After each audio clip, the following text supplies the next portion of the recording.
As OpenAI gets better, our business gets worse. As this trillion-dollar competitor with all of the brightest minds in the entire world improves, our business gets weaker. I painfully learned that lesson. You are a 25-year-old self-sufficient entrepreneur who is providing really valuable services. How did you get to where you are so quickly and so young? Bad entrepreneur, great market. You kind of just end up with a good outcome because it's just a great market. Kind of the equivalent statement is bad entrepreneur, great offer. It doesn't really matter. You're going to make sales. Hobbies are for having fun. Business is for helping others, providing a service, and making money. Don't try to make business your fun thing. Have really rewarding hobbies so you don't feel a need to sabotage your business career by making it fun. It's going to be boring, and that's okay.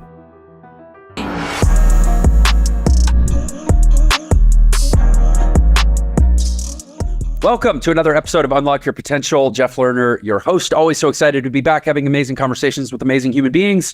This one we are coming into with some momentum. We are joined by Louis Shulman, who's an entrepreneur and podcast host based in Scottsdale, Arizona. And I was on Louis's show, it can't have been more than a month ago, I think. So this is a part two kind of continuation. Strongly encourage you to check out that episode on his show. I had a great time. And excited to have Louis here on this show. His brief introduction, he is the founder and owner of Orbit Metrics, a data and analytics consulting firm. And also, you just changed the name. What's the name of the email marketing company? Orbit Marketing? Orbit Marketing. Orbit exactly. Marketing. Okay, cool. Formerly Inbox Ghosts, which is a weekly email newsletter to kind of done for you business that I'm actually interested in and haven't taken action on yet, but I'm considering. It's this whole world of kind of done for you marketing automation services is just deeply amazing in what it allows the individual entrepreneur now to do with their time. So very cool. Also the host of the Louis and Kyle podcast, which is where I met him. And I'll just say it's a great show. Check it out. And on that note, Louis, welcome to the show. Glad you're here. Excited to be here. Thanks so much for having me. Of course. So first of all, I want to ask you a direct question. How old are you? I'm 25. 25. Okay. So I'm old enough to refer to you as a younger person. And so I'm going to say, I love meeting young entrepreneurs. I just, a little bit of context, I just came off of recording another episode of this show where I had a guy on, and since it'll probably be published before this, I can also say it was the episode with Anthony Scaramucci, and it's a really great one to check out. But we were talking a lot about this sort of apathetic malaise that seems to be afoot in the world at the level of what I'm, I guess, old enough to refer to as like the younger generation. That at least the way it's portrayed in media and culture, but also through, I think I've had my own little set of anecdotal, interactions with the younger generation right now, that like entrepreneurship is, I think there's a very conflicted view on entrepreneurship right now, which is on the one hand, everybody loves the idea of being famous. Everybody wants to go be a content creator, an influencer right now and have their 15 minutes, which is, for most people, a terrible business model. Even if you're famous, you're likely spending all of it just to stay famous, whatever you're making. But like real entrepreneurship, what I would say is like creating value and getting in and innovating systems and that stuff. There doesn't seem to be quite as much appetite for that because it's viewed as highly risky and not as secure as the ideal of what we think it means to go to college and get a job now. So when I meet young people who are actively engaged in, quote, real entrepreneurship, like you are, not the, Instagram influencer, whatever track or whatever that looks like these days. When I meet them, I'm always very interested in like your life journey from childhood to where you are right now. How did you become the exception to what seems like the norm for your generation? And it's funny because I'm so immersed in it that I kind of forget that not most of my peers are entrepreneurial, just because that's kind of from podcasting for, coming up on 5 years and being in business for a while as well. That just tends to be, the type of social events I'm going to go to. I'm going to go to business meetups. I'm going to network with business owners. I'm going to interview business owners. I'm going to bias towards local ones so I can build an in-person community as well. But it's interesting. I think there's a number of kind of pieces from my history that make a bit more sense. Not that it's like, something extremely uncommon. So first of all, I was exposed to a lot of entrepreneurs and business owners early on. I think we discussed this previously, that I'm from Las Vegas. So my dad worked in the casino industry as a casino host. So his profession was bringing in your high-end gambler.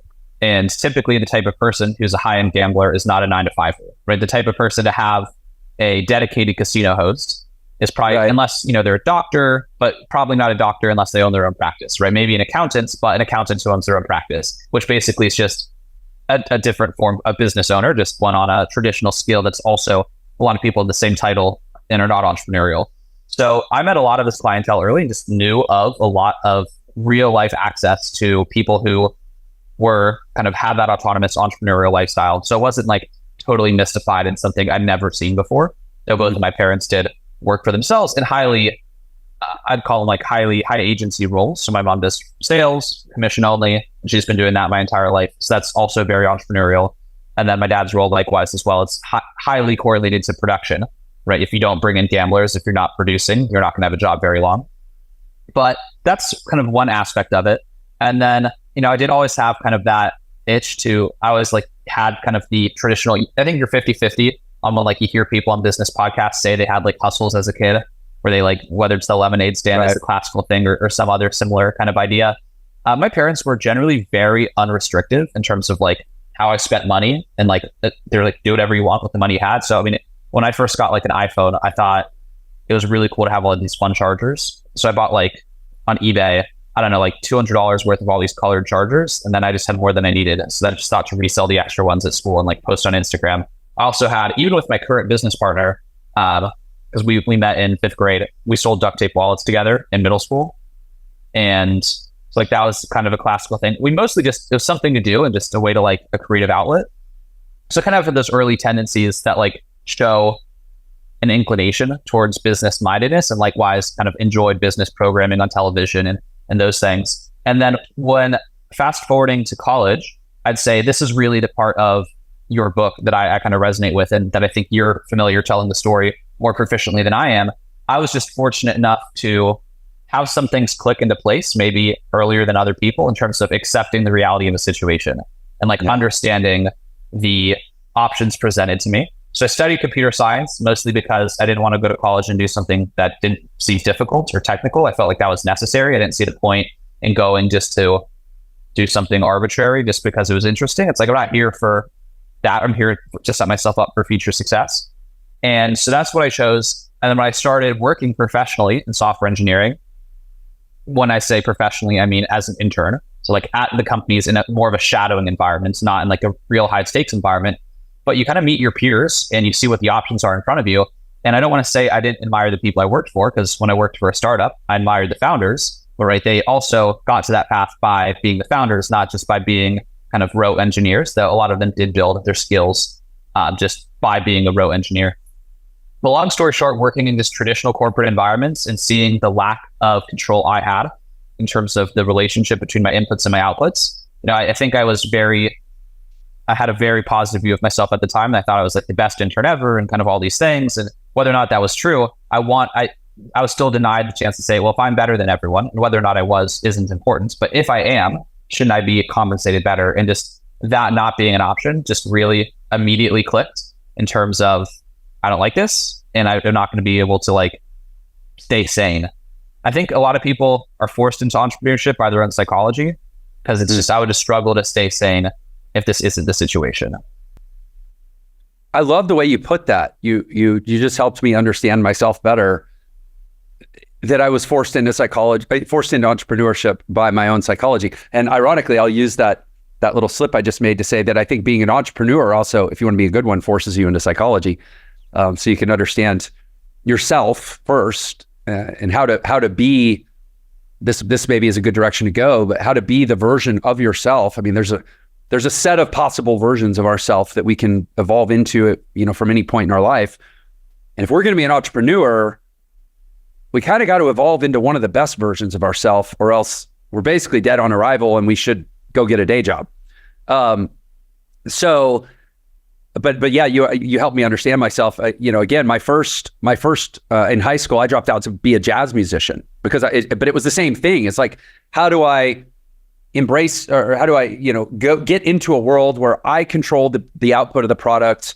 I'm intellectually stimulated.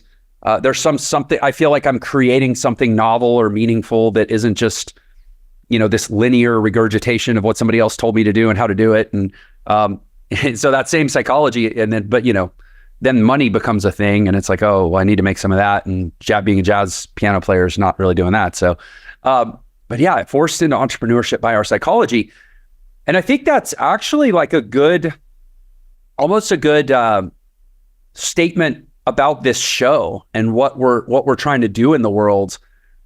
That I think that there's a dissonance in the world that I view this show as contributing toward resolving. And maybe that dissonance, I'm always looking for new ways to understand it, to help other people understand it better. Maybe that dissonance is that I think there are a lot more people whose psychology could or maybe should be compelling them toward entrepreneurship.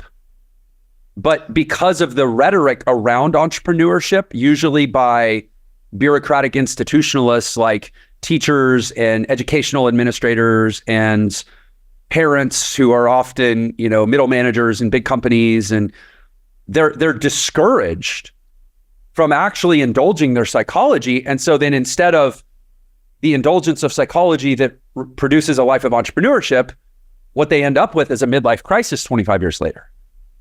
And that's a big part of what this show, I think, stands for. So I appreciate you presenting it that way. So talk to me then, though. I mean, you are a 25-year-old self-sufficient entrepreneur who is providing really valuable services to other entrepreneurs. Like, how did you maybe get to where you are so quickly and so young? Maybe start there.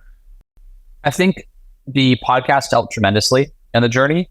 When I first started the podcast, I was a junior in college, and I'd already, gone through several failed launches. I think a failed launch doesn't always, for some people, failed launch means they spent like 3 years on the same thing. And for me, maybe it meant like it was a side project that didn't pan out. And could it have panned out? Like if I launched that same idea now, right, what would the outcome be? All that to say, when I started the podcast, I was a bit discouraged, and I think rightfully so, by the idea of starting something to start something. Because I think generally, like the fundamentals still apply. I think, a lot of entrepreneurs, and especially like venture capitalists, will tell you, bad entrepreneur, great market. You kind of just end up with a good outcome because it's just a great market. And kind of the equivalent statement is bad entrepreneur, great problem, great offer. It doesn't really matter. You're going to make sales. If you have something people want, it doesn't particularly matter if you're unfriendly. You could be like, there's all those businesses, the classic example is like in New York City, the people selling street cart food aren't usually particularly friendly, but you're there and you want it, so you buy it. So it's like, you're not likable. They're not even like, you're doing nothing right besides being in the right place at the right time with something people want. All that to say, I painfully learned that lesson from just launching a bunch of things because I thought they were interesting, not because there was any demand or need for the services or products. And so what I wanted to do with the podcast was find a way to still push forward in terms of like, if this is the end state, be an entrepreneur, like you said, be self-sufficient. What can I work on kind of deterministically to get closer to that? And I think the things we can always work on are knowledge, network, and then distribution are kind of like, maybe there's more things to that, but those are three really good ones. There's like more I could know, there's more people I can know. And then when I have things to do, just the broader my network is in terms of like personal relationships and like the less personal relationships of just like broadcast media, social media followers, email list followers, YouTube subscribers, whatever. That's just more leverage, if you will, when I do actually encounter something more worthwhile to start. And then likewise, the other purpose of the podcast was just pure discovery. I think sometimes an internship is a great thing, but it's a time inefficient way to learn about an experience. So if you have a high degree of confidence that like, I want to go in this path, then an internship is like a great way to get exposure to that. But you can also kind of speed run it just by like reading a biography, for example, or by like talking to a person who's shadowing someone for a day. So podcast was kind of my way of, let's say I interviewed 20 agency owners and 20 content creators and 20 venture-backed startup founders and 20 bootstrap startup founders. And I kind of just, derived my own patterns of both what stories sounded pleasant and like a path that I felt like I could walk down So maybe you read David Goggins' biography and you're like, yeah, that is some stuff I don't want to go through. I'm not to cut out to go through that. I'm going to pick a different path. Because the point of his book isn't the only way to achieve what I've achieved is to become a Navy SEAL, right? That's not the point of the book. He's like, here are some things I've learned from that journey. And from what of all like maybe 100, 150 episodes before really starting these businesses, what just seemed the most doable based on my skills and understanding of the world was the agency world. And that's a bit, so that's one piece of the story is kind of like, that's the one that most appealed to me because I'm very logical and I tend to have a high need for like certainty and predictability, which is kind of strange for an entrepreneur. Like I'm more of a like lower risk, higher probability of reward, even if it's a smaller reward. I just like that predictable linear path that just feels like I understand what's coming next rather than being in the void and hoping that something massive clicks. I like the stacking momentum and like being able to feel the progress really means a lot to me in terms of just my own peace of mind navigating the void. So that's part of it. And the agency game is just more predictable. It's just more straightforward. You don't have to, it's just like franchises are a good example of this, for example.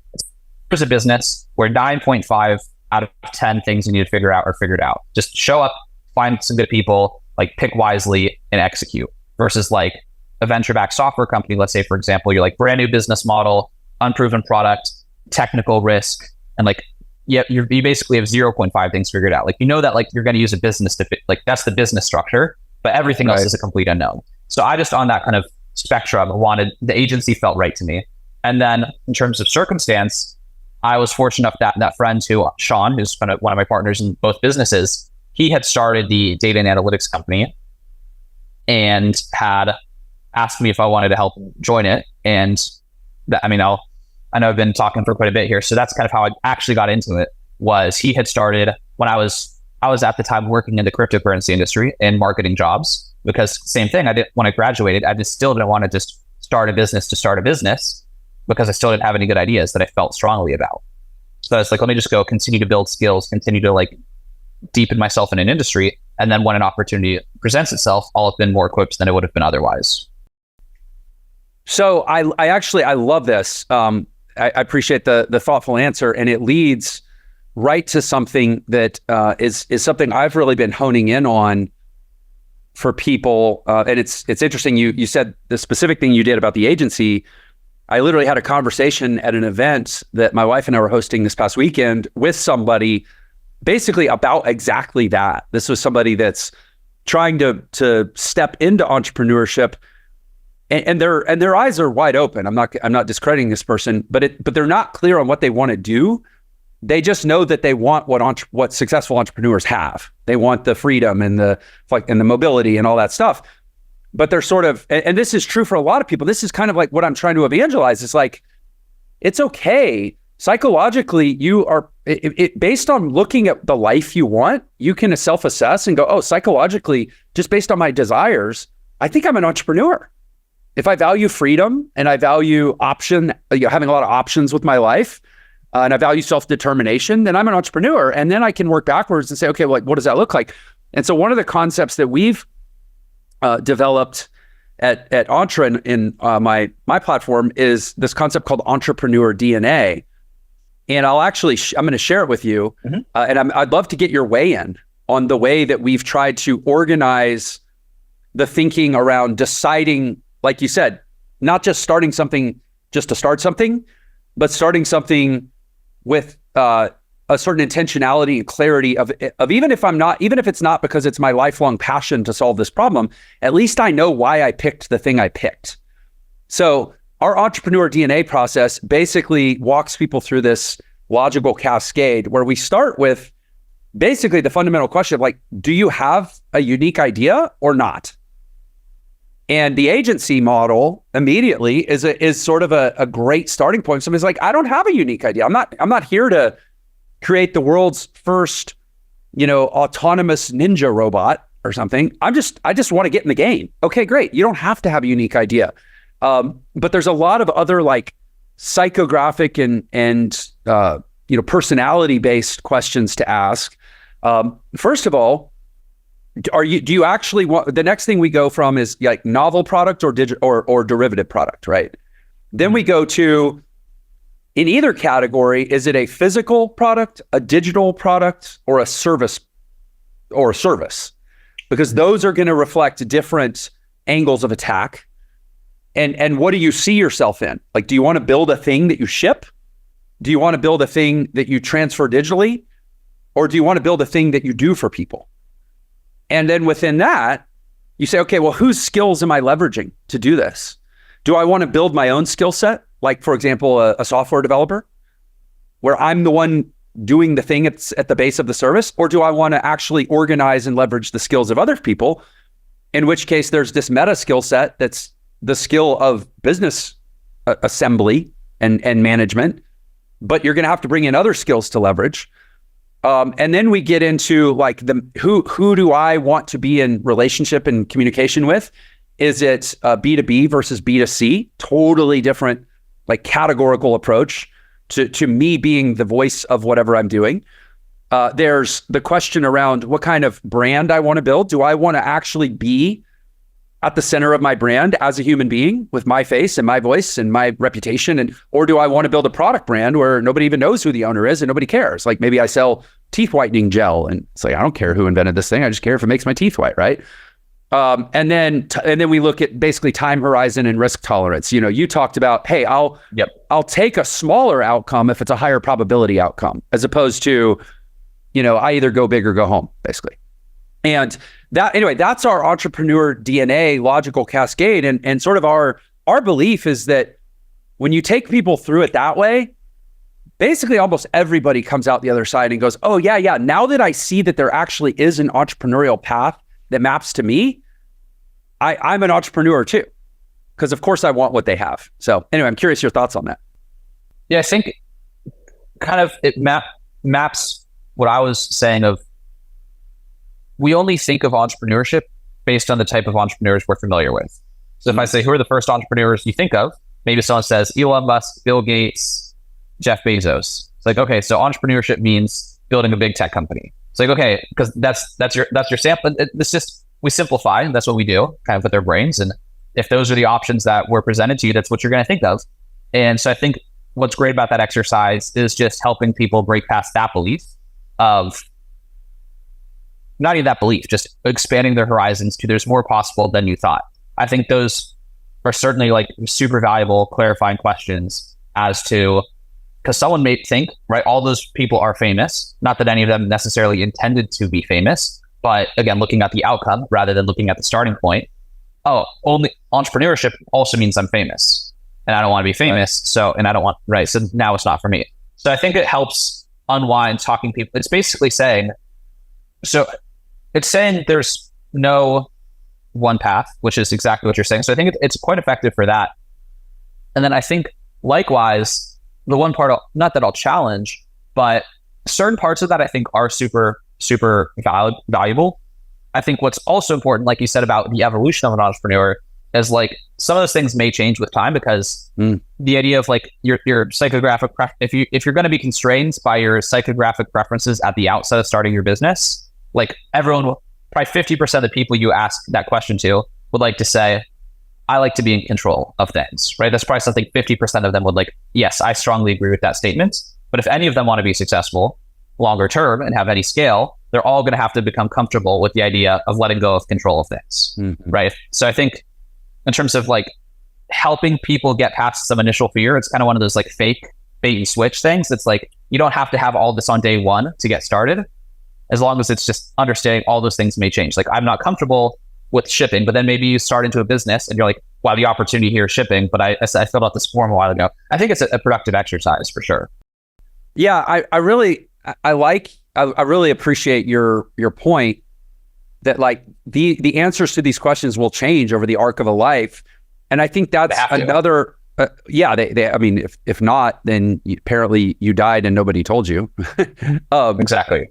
But I do think that as humans, we have this reductive tendency, especially when we're young, to say, I got to get the right job as if it's the only job I'm ever going to have, or I got to start the right business as if it's the only business I'm ever going to have, or I got to meet the right girl as if it's the only girl I'm ever going to date, or whatever. And the reality, I think, in entrepreneurship is you should basically probably expect to cycle through lots of different incarnations of your entrepreneurial ambitions before you find the one. And even when you do find the one, it's probably only for a season. But none of that can happen if you just don't freaking start. Exactly. So anyway, thanks for that perspective. I'm curious, what advice, since we have unfortunately a shorter window for this episode, I want to ask a really punchy question.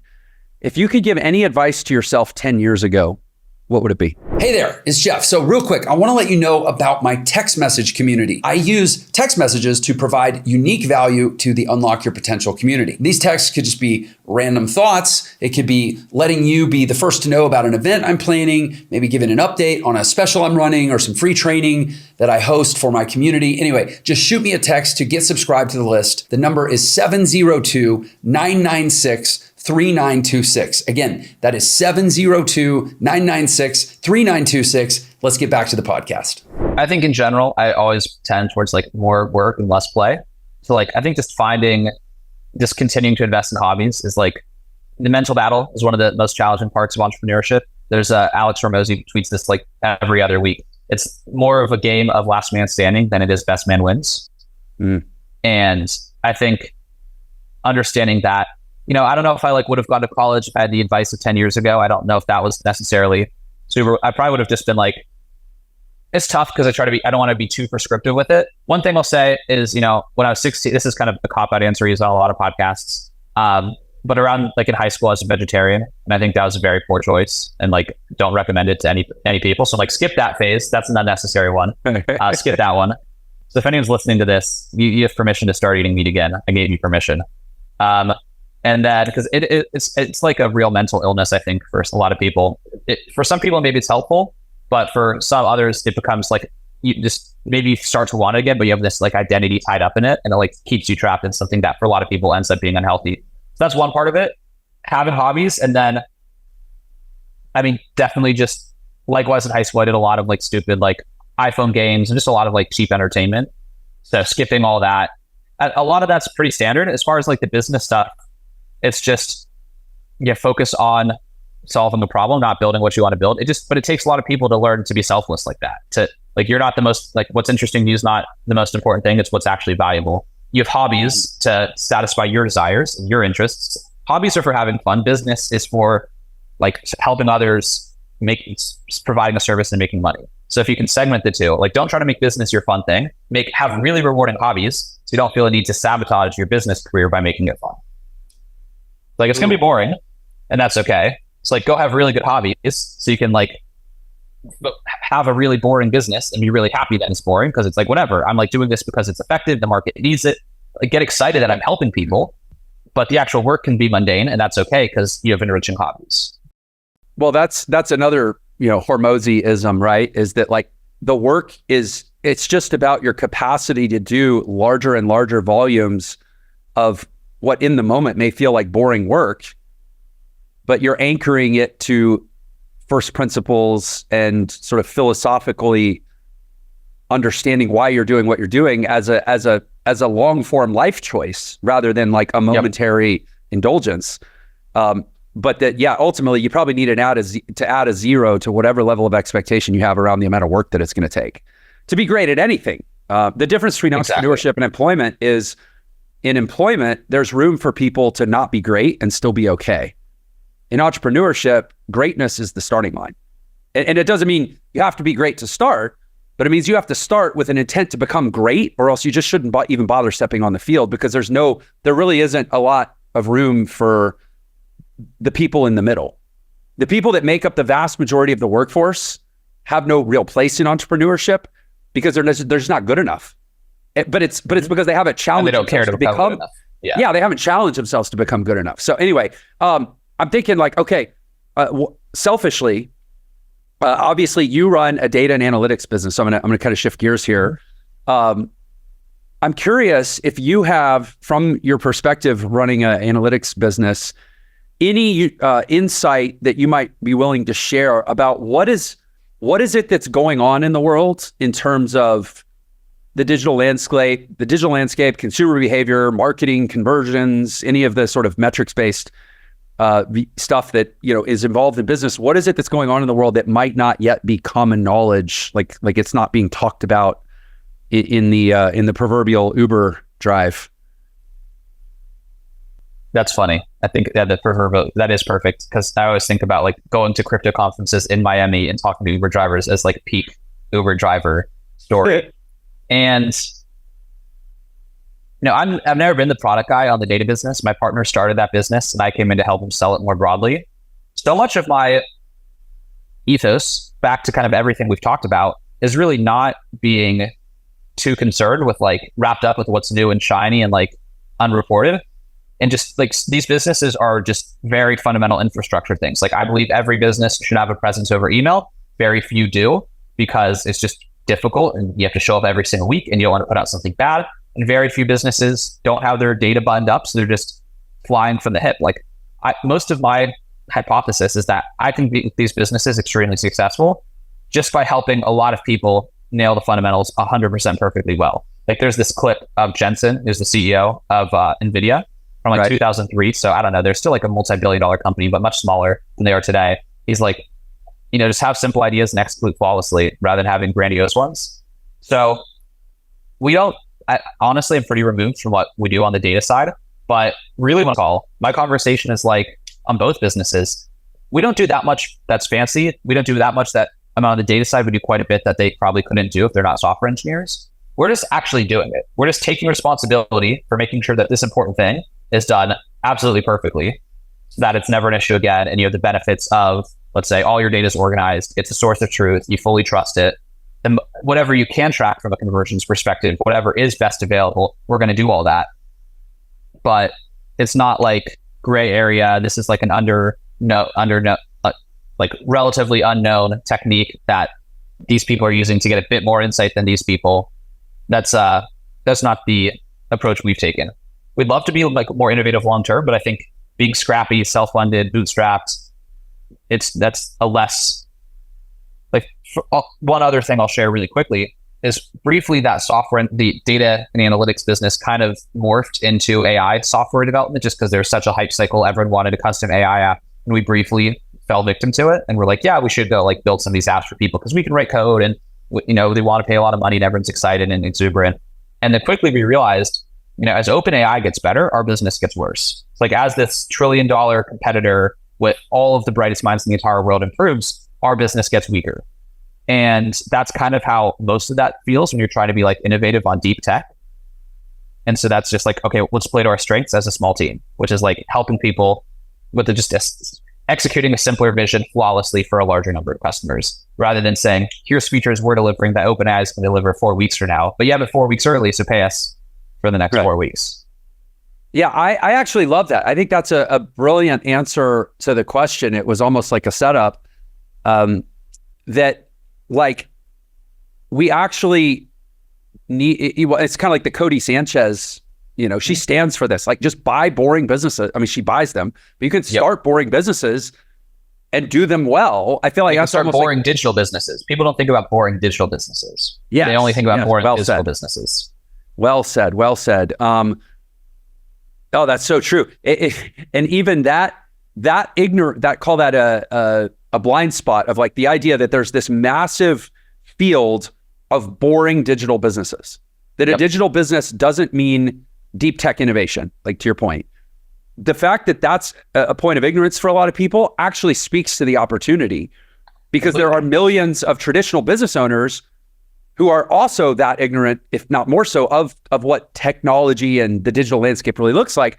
And there's this massive opportunity gap for you to go fill in your little piece of that ignorance, so to speak. If we want to continue kind of the Cody Sanchez conversation, what did she say, right? Every home needs pool cleaning, window cleaning, pressure washing, gutters. Like those are a lot of the trash, junk. Those are a lot of the types of businesses, laundry that she talks about. Right. And so what's the equivalent for businesses, right? Every business needs email marketing, Instagram, all these other things. And if you're the specialist on that one thing and you're really good at it and you serve the global market, that's really kind of our hypothesis. Every business needs email And we're just going to be like the go-to no-brainer choice for like any business's email needs. Yeah. Yeah. Interesting. Well, Louis, I appreciate this. This has been a really, I hope, and when I saw you were coming on today, I was like, oh, good. There's a wide audience for this show, but I love that we've had what ultimately ended up being, call it a gloriously boring conversation about what the real entrepreneurial opportunity is, especially for younger people, based on the psychology of desire rather than the psychology around what I want the work to look like. Because at the end of the day, we're probably all, especially when we're young, going to have to do some amount of work that isn't exactly what we want. It's like you said, it's not your hobby. It's not what you do for fun.